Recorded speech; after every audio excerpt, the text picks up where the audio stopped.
For today's video, samahan nyo kami sa ganap ngayong araw.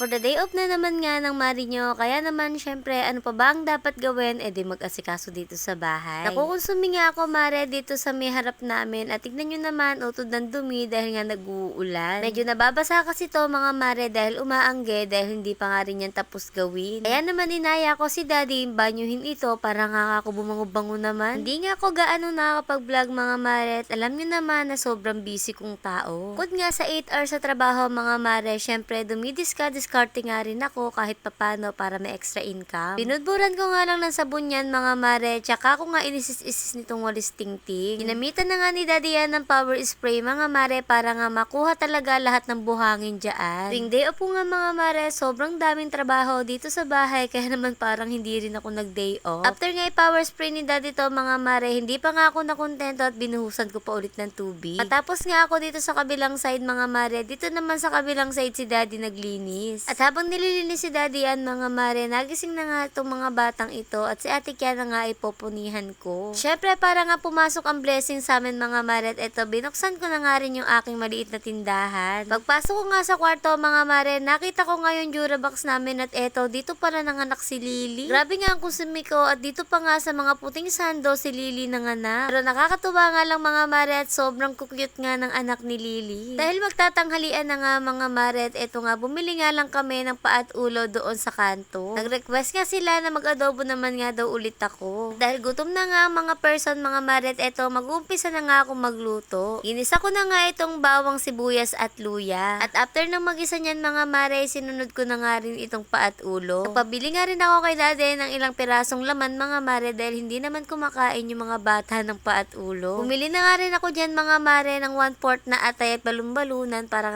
mas masarap ang lasa nito. Naglagay na nga rin ako ng oyster sauce dyan at toyo. Maya-maya pa pagkaluto ko nga eto, sabi ko nga sa inyo gutom na ang mga person. Kaya naman pagkaluto ko eto nagkainan na nga. Kaya naman mga mawe, kain tayo.